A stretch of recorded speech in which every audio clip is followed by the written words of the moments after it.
Welcome back to session 5 of Responsible Parents, Responsive Children. My name is Susan Hughes and I will be presenting this week. So I'll just summarise what we've looked at so far. We've looked at the science of ADHD, the neurobiology of ADHD, what's going on in the brain of people with ADHD. We've looked at some evidence-based parenting strategies around children in general, and in particular, children with ADHD. In week 3, we looked at some modifications and accommodations that can be introduced to help with the lack of executive functioning or the lagging skills that we have in children with ADHD. And last week, we looked at some secrets of effective parenting. What is it that we can do as parents to make our role more effective and improve our relationships with our children? And this week, we're going to look at the whole aspect of relationship building. We're going to look at it in more detail, and we're going to look at what it is that helps build strong relationships. So today's agenda is looking at relationship building, mainly within the family, between parent and child, but also in the school and in the wider community. I quite like this quote. I don't want the perfect relationship because perfect is impossible. I want trustworthy, honest, loyal, and love. I love imperfections. I don't want perfect, I want worth it. And the reason I like this quote is because I think it shows us that perfection isn't possible. We can't be the perfect parent, and our children can't be the perfect child, and that's okay. So I'll just remind you of some of the key shifts in parenting paradigms which have happened over the last 20 to 30 years. We now respect the child as the individual and understand that children have rights. We have learned to be cognizant of the child's developmental level and neurological and self-regulatory limit. In other words, we do understand that sometimes children don't have these developmental skills and self-regulation limits yet. Obviously, this is even more relevant when we're dealing with children with ADHD. We've learned that promoting cooperative, open communication leads to more healthy relationships. We've also known that by focusing on the long term and having joint relationship goals between parent and child, we can have more successful relationships. And lastly, we've learned that adopting a mutual problem-solving orientation is really important. So much as we talked about last week in relation to implementing Plan B when we're trying to solve a problem, that by mutually solving these problems, we can often be a lot more successful in finding solutions. So the 7 pillars of a relationship building have been taken from this book, The Parent as Child. In this book, she teaches us how to be a coach for our own child. And the logic of it is that rather than telling our children what to do, by guiding them and giving them the skills themselves, they become self-sufficient and independent. So we're going to look at the 7 pillars in detail. The first pillar is respect. The second is listening. The third is understanding. The fourth is appreciation. The 5th is support. The 6th is responsibility. And the 7th is independence. So the first pillar is respect. What is respect? Well, the definition of respect is to hold in high regard or treat with special consideration. But what does the word mean to you? I was brought up in a time where it was believed that elders deserved respect. However, I now think the message we give our children, which is that respect needs to be earned, is a lot healthier. That basically, to get respect, you must give it in our relationships. One way of showing respect to our children is to actually use the words I respect.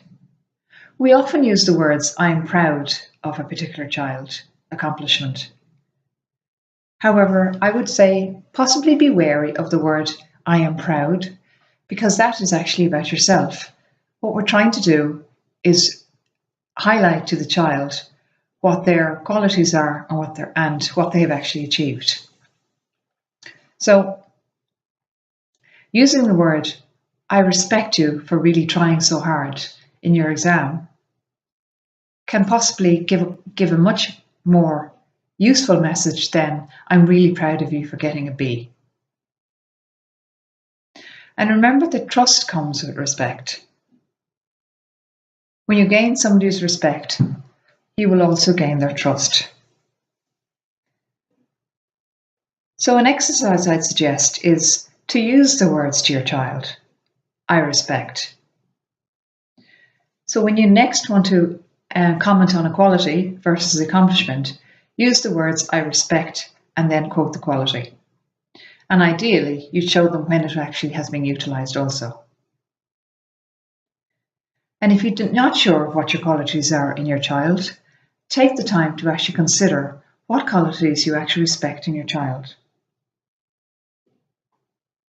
And remember, we communicate respect by our body, by our tone, by our words, by our attentiveness, by listening without jumping to conclusions, and by trying to solve their problems.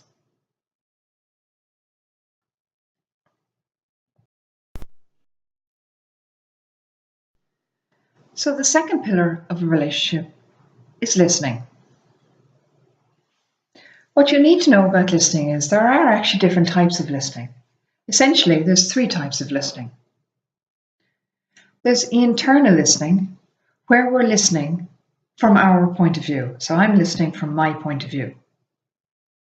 There's every chance that you're actually listening from my point of view right now when you're listening to this content. You're listening to see how what I'm saying applies to you and to your frame of reference. The second type of listening is focus listening. So there's a sharp focus on the other person, but you're still listening to your point of view. So what I mean by that is if you had actually asked me a question about a particular problem that you were having, you would listen very deeply and you'd be listening to my point of view. So listening to your point of view. Lastly, there's global listening or point of view listening. And this is where we listen with all our senses and try to get a real appreciation of what the other person is saying. In that case, we're listening from your point of view.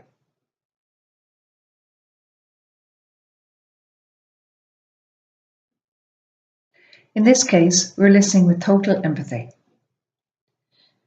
When we listen from another's point of view, it can be spiritual almost. You're honouring the other person by your total appreciation and empathy. We can't use point of view listening all the time. That isn't practical, because in actual fact it involves all your senses. However, we need to be wary of not using it ever. And it's like everything in terms of a new skill. The more you practice it, the easier it gets.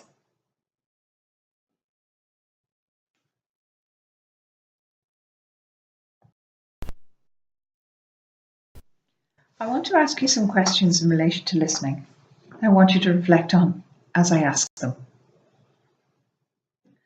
Do you spend more time talking than listening to your child? Do you preempt the end of sentences of your child? Do you jump to conclusions or assume you have the answer? Do you find you judge others? Do you listen to your internal talk and not the person who's speaking? Do you plan your response while you are listening? Do you interrupt? And do you use closed questions? And I'll remind you, a closed question is when you get a yes or no answer. The chances are you use 2 or 3 of these things in various situations. And that's fine. There are some situations where it may be necessary. We do have to plan your response while you're listening in a situation where you have to defend yourself, for example. However, it's really important to practice listening. In our live parenting course, we actually take time at this time to pair up and practice listening to each other for 5 minutes. So in this exercise, you're not allowed to talk. You have to sit and listen to the other person talking. You're allowed to make noises, so, communication noises like and really and things like that, but you're not allowed to talk. When we ask people for feedback, generally we find that people find it extremely difficult to just sit and listen. Most people don't practice it on a normal day-to-day basis. So why is this important? It's important you know how to listen at this level so that when your child needs to talk, you're able to listen. So I'm going to suggest that you take a moment after this course, take a few minutes, and practice maybe with a partner or a good friend. Actually practices listening. Exactly what I described. Explain to them that you want them to tell you a story for 5 minutes and you're not going to talk. You're just going to practice listening. When I first learned this technique, I used to mentally put a zip across my mouth and think, zip it, I'm not allowed to talk. And like all skills, it took practice. Initially, when I was practicing it, I used to pick a time once a week for my child who loved me to sit on his bed and he would talk, and I would let him talk and I would practice listening at that time. I now know I've developed that skill so that hopefully when he does need me to really listen, I'll be able to do it. It's important that we make ourselves accessible when we learn to listen.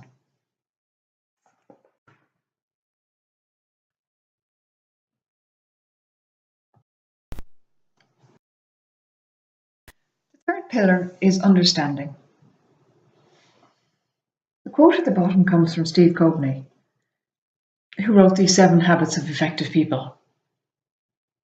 And there's been other derivatives of the book written. And he talks about seek first to understand and then to be understood. I think it's particularly relevant when we're dealing with ADHD. So what we've learned over the last few weeks will hopefully help us to understand better what's happening. And as a result, we then may be able to be understood better. The new knowledge you've gained should also hopefully bring acceptance. Acceptance for the ADHD. And with that, compassion and empathy will come.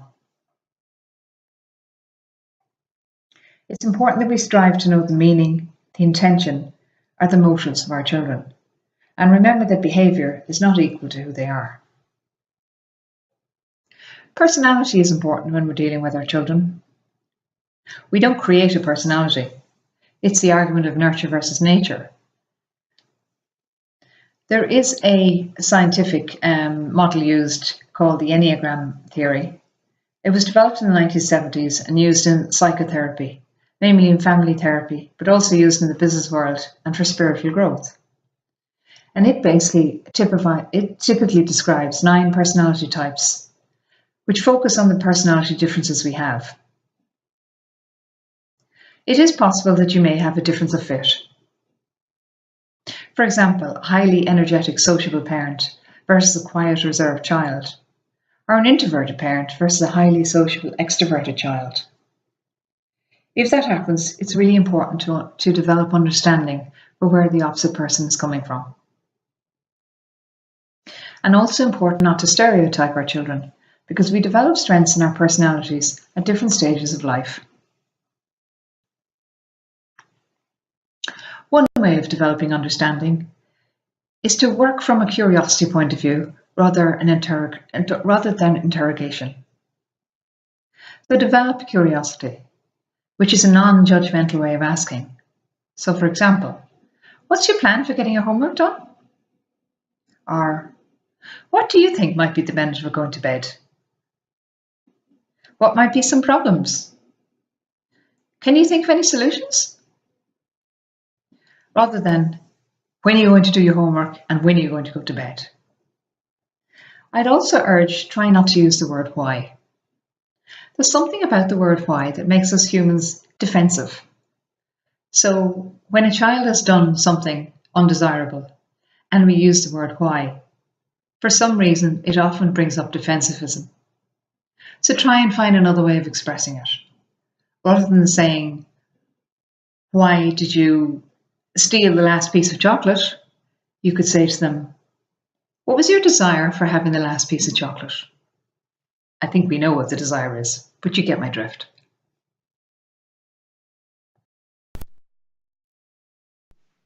The fourth pillar of relationship building is appreciation. So what does appreciate mean? Well, it's defined as to be conscious of the significance, desirability, or worth of. So how do we do that when it comes to children? A really good way is to think about your relationship with your child as a bank account of relationship or a bank account of love. Stephen Covey in The 7 Habits of Highly Effective People brought up this idea, and it's a really nice simile that I like in terms of understanding how relationships work. The idea behind it is that all relationships are operated from a bank account of love. Obviously, it's desirable to operate in a credit position. And how we make deposits is by doing acts of love which are appreciated by the other person. We do have a small overdraft facility which you can draw on occasionally, but you can only draw on this if you already have credit.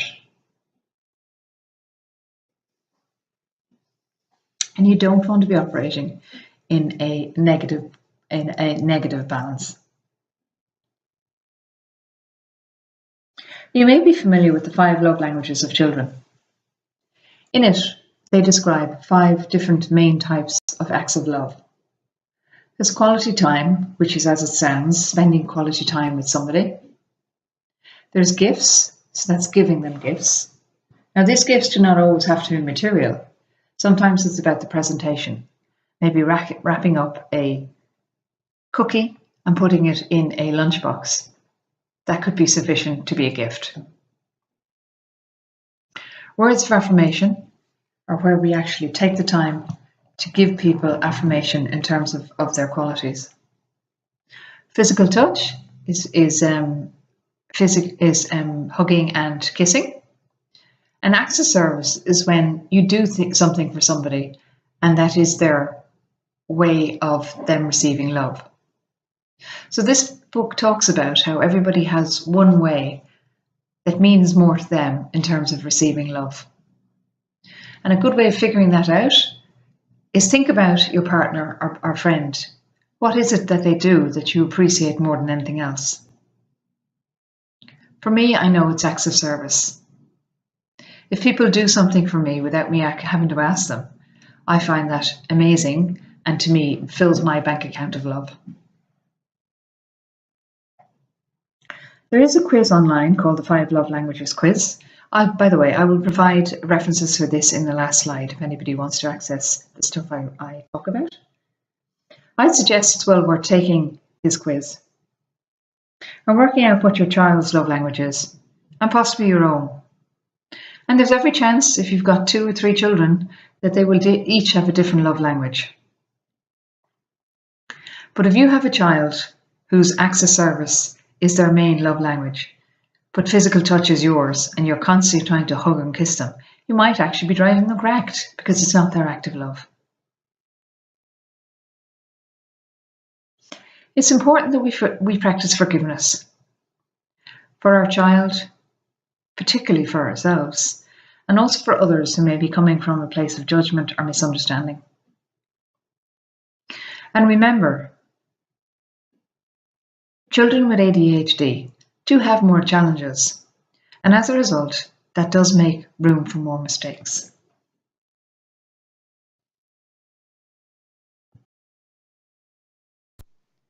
The next pillar of relationship building is support. If we do for our child what they can do for themselves, we rob them of their self-esteem. A really nice quote, which I sometimes remind myself. when I try to do too much for my child. So support takes a physical format, a mental format, a spiritual format, and emotional support is all required. We need to learn to balance it with tough love, and that's particularly difficult with children with ADHD when we're dealing with lagging skills. We can't compare our children to their peers and what they're capable and not capable of doing, which is where knowing our children is incredibly important. It's good to know the difference between support and rescue. Rescue is when you do something they could have done themselves, and support is when they genuinely need your assistance. So constantly checking in on the child's capacity is a good way of solving that dilemma.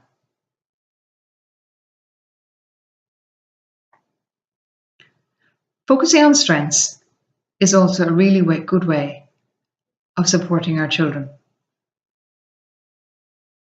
If you go online, there's a strengths survey which can be used for children to ascertain what their strongest strengths are. We know from positive psychology that as individuals, if we're using our strengths on a daily basis, we will be more content and feel more complete. But remember to keep the perspective and the lagging skills when we're trying to figure out how much to support our children.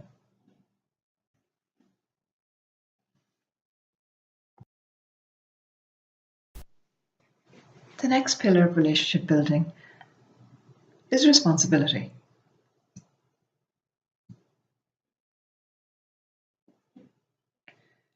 When we promote responsibility, it takes trust.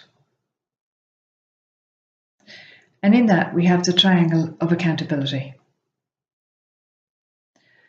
So first of all, you can make the request. The second stage is where you form the agreement. And the bottom is the bottom line. So as a parent, it's okay for us to have a bottom line. So for younger children, how this may work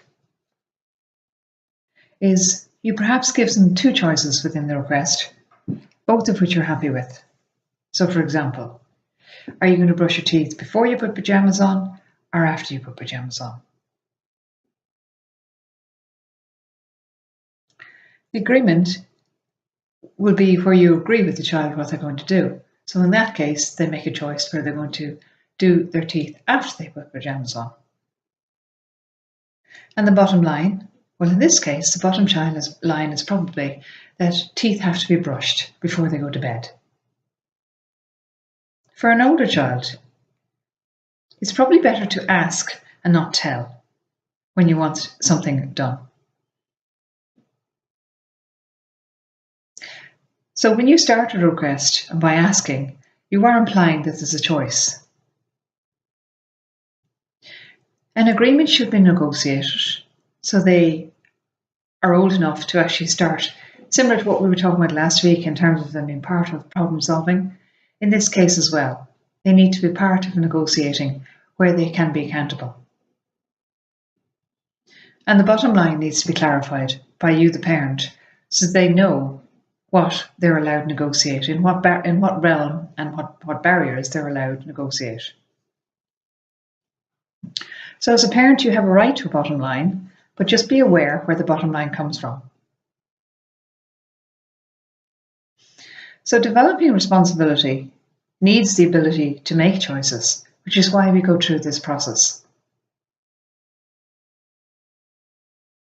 As a parent, it's up to us to make a clear statement of need, which typically should take only one line.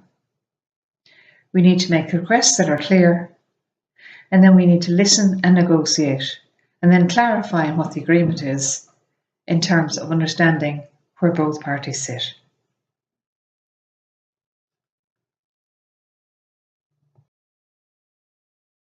So an important part of responsibility is consequences. And the bottom line of all this is that every choice has a consequence. And that can be a natural consequence or a logical consequence. A natural consequence is your shoes are going to get wet if you leave them out in the rain. A logical consequence is something that's negotiated, hopefully in advance of a situation happening. And there are 4 R's which really should be used when you're negotiating a logical consequence. The consequence needs to be respectful. It needs to be about creating responsibility. It needs to be reasonable, but also, if at all possible, it needs to be related to the act or the choice. We've talked before about how children with ADHD are not intrinsically motivated.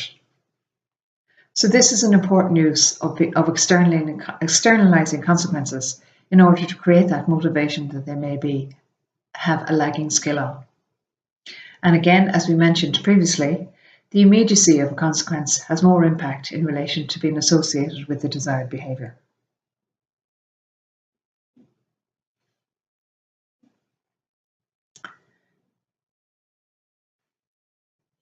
So when you are negotiating consequences, we need to keep in mind the capacity of our child, which obviously with ADHD can actually change from day to day.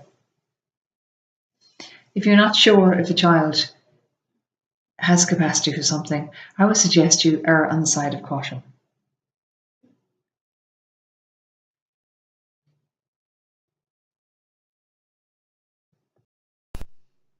So the exercise that can be utilised under responsibility is practicing making clear requests of your children. And for older children, ask for accountability by making agreements with the child.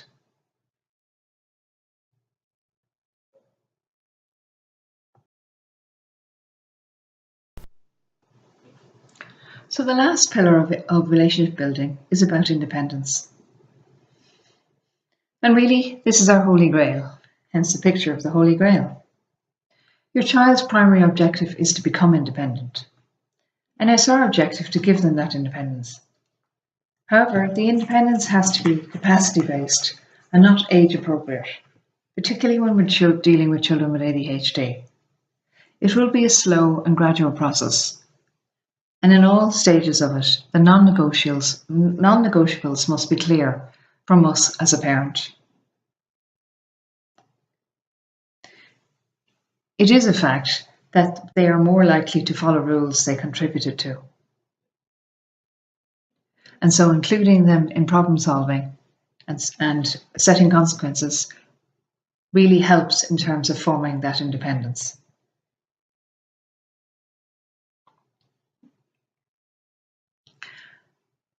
I'm not sure if anybody has heard of choice theory, but basically it's the explanation of human behaviour based on internal motivation. By a famous psychologist, William Glasser. And there is a checklist for the 7 caring habits, which I will show you on the next slide. It's a little bit controversial within mainstream psychology because he's not a believer of classifying diseases or of medication. However, when I talk through some of the axioms of choice theory, you can see there is a lot of merit in it. The first one is that the only person whose behaviour we control is our own. All we can give another person is information. This is particularly relevant in the parent-child relationship as our children grow into teenagers.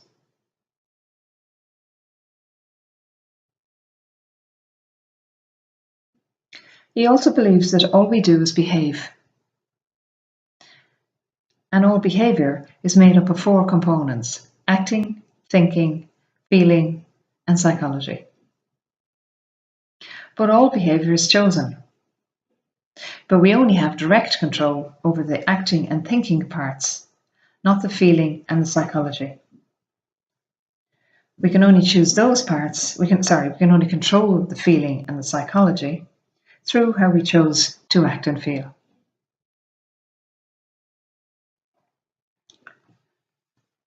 On the next slide,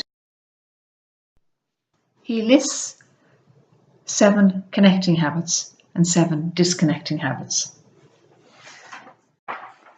So the disconnecting habits are nagging, blaming, criticizing, complaining, threatening, punishing, bribing, or rewarding to control.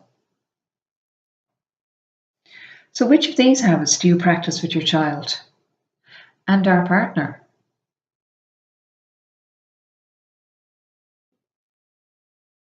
Most of us will have used the disconnecting habits regularly, and sometimes using all 7 in a day.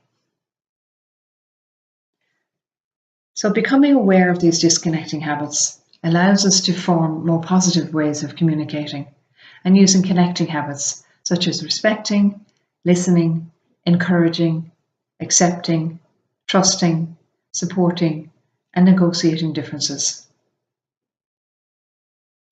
So when you look at that list of disconnecting habits, which changes would you like to make? Are there any of those disconnecting habits that you would like to stop using? And if so, how will you do that? One really effective way of doing it is to first of all become aware that you're actually using the disconnecting habit. I had a picture of this on my fridge for many months when I first was introduced to the idea, to remind me not to use the disconnecting habits. So perhaps if you feel you are using some, pick one and become aware of that. And awareness will raise the ability to choose another way of communicating.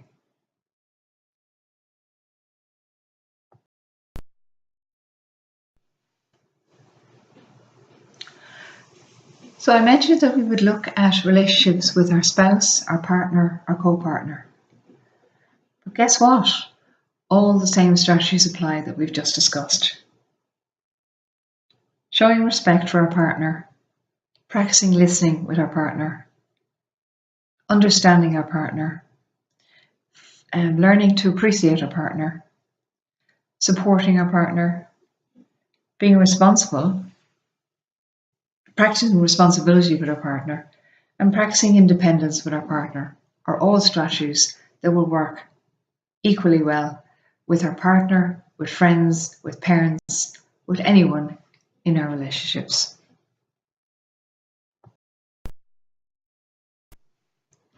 So we're going to look at school relationships, but I'm going to look at it purely from a parent point of view. What is it as a parent that we can do to influence and improve those relationships? It is globally recognised, and becoming more and more so, that parent engagement is incredibly important when it comes to school relationships. Globally, teachers and school leaders are increasingly encouraging parents to play a direct role in their children's schooling and academic development. And the research shows that it impacts positively on the children. Students tend to stay in school longer, and in general there seems to be a higher level of achievements which are being attributed to increased parenting engagement. So there's increased mounting evidence on the benefits of parent involvement for children's overall academic and social well-being. So what is engagement? Well, being engaged, or the act of being engaged, means to occupy the attentions or the efforts of a person and to attract or please. If you're a parent with a child with ADHD, there's a good chance you've already worked out that parent engagement is incredibly important for the success of our children.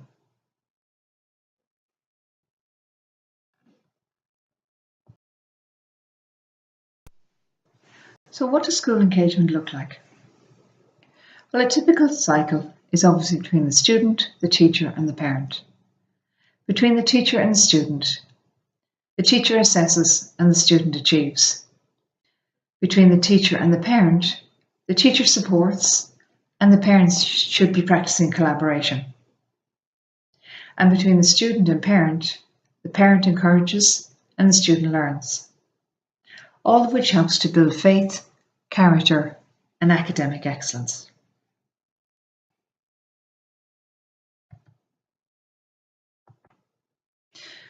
So what can we as parents influence within this triangle of relationship?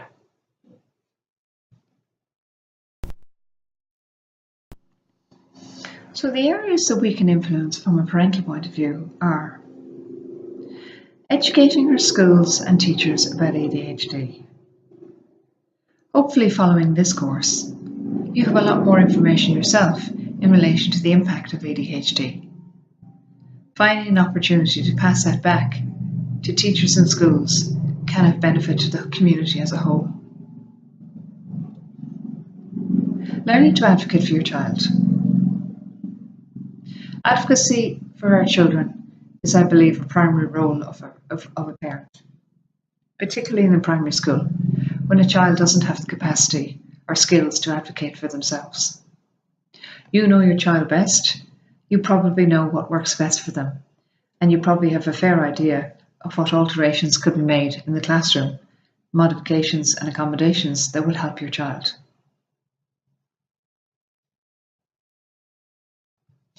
Communication, exactly what I've just said, in terms of communication, accommodations and strategies that suit your child. So for example, something that worked well in a previous year may not always get passed on to a new teacher. Find the opportunity to communicate that. A letter or email at the beginning of a term, at the beginning of a year with a new teacher can often be extremely useful in terms of communicating accommodations and strategies that have worked prior for your child and that you believe might work in a new environment. Also take the time to call out the strengths of your child. As I talked about in a previous slide, knowing the strengths of your child and encouraging your child to use their strengths leads to inner contentment. Hopefully this communication should start at the start of a collaborative partnership with the teacher, so that as the year progresses, you'll work together for the better gain of the child. In primary school, this may lead to regular meetings or regular catch-ups with the teacher, or perhaps a diary or some sort of communication which could be used to communicate back and forth between teacher and parent. In high school, it sometimes can seem a little bit more problematic as you're dealing with a lot more teachers. However, it's still useful and necessary to form some sort of communication pattern with the teachers. So perhaps pick one or two subjects that your child is particularly finding difficult and start the communication process with them. Attending school meetings and doing some preparation in advance is really important as well. So for those of you dealing with high schools and you feel that there's not a lot you can achieve in 7 or 8 minutes, it is actually surprising how much you can do by putting some preparation in advance. And that preparation should involve your child. Talk to your child in advance, get them to give you a feel for how they feel about the teacher and the subject and whether their needs are being met. Which leads us on to teaching your children to self-advocate. I believe a child is never too young to start to self-advocate. However, again, you do have to work on the capacity of the child. But certainly by the time the child gets into middle school, in high school, they need to have a sense of what self-advocacy is required, what they need to make their learning environment more positive for them. And lastly, supporting healthy homework routines and study habits. So in primary school, it may be a question of monitoring how much homework the child actually does and reducing it to perhaps 10 minutes in terms of the capacity of the child. And in high school, it's about providing a supportive environment for the child so that they can actually get on with their homework and do it without distraction. But perhaps for some child, that might actually mean doing their homework as part of the main living area. You need no more than we've talked about before. Accommodations and modifications have to be found that work for you and your child.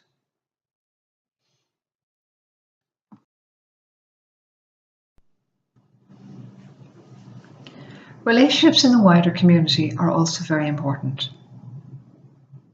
We need to build a village around us are surrounded by people who can support us and understand the challenges we have. It's important to surround yourself with positive people.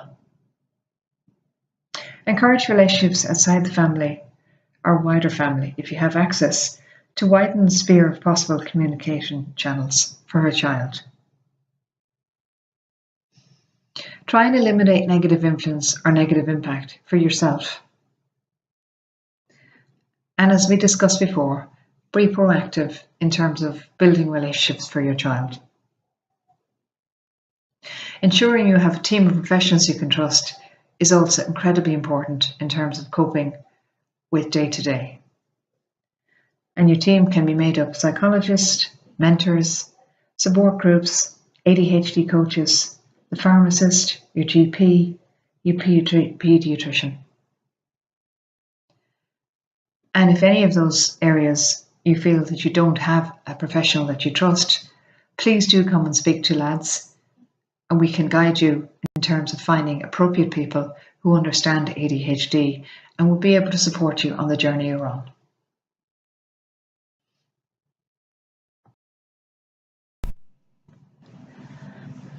So as promised, this is a list of references that were alluded to in the presentation. Some of them are books. So the first one, The 7 Habits of Highly Effective People. He also has one, The 7 Habits of Highly Effective Teens. A really useful book in terms of explaining some of the concepts around relationships. The 5 Love Languages of Teenagers. And there's a 5 Love Languages of Children also. And in this, they describe the 5 love languages and a way of actually determining which love language is your children's strength. If you Google it, there is a quiz also available online. The Parentless Coach Approach is the book I alluded to in terms of where the 7 pillars of relationship were taken from. The Enneagram of Parenting is one example of a resource that's available that looks at Enneagram. This one looks at the Enneagram from a children's point of view and breaks down helps you establish what personality your child has. If you Google Enneagram, you will find a myriad of resources in relation to Enneagram theory. The VIA Strength Survey for Children is the survey I recommend in terms of ascertaining which strengths your children have. This is actually being developed by Martin Seligman, who is the grandfather of positive psychology. And lastly, we have some information on choice theory if anyone is interested in looking any further. Now, I realise I've provided a lot of resources here and a lot of information. The main reason for this is to introduce you to some concepts which we have found to be very useful in terms of learning how to parent more effectively and become the parent you want to do. Obviously, you can't work on all of these things initially, so perhaps pick one that actually has resonated with you or sounds like something you'd be interested in doing and explore just that, and then come back to the others at a later period.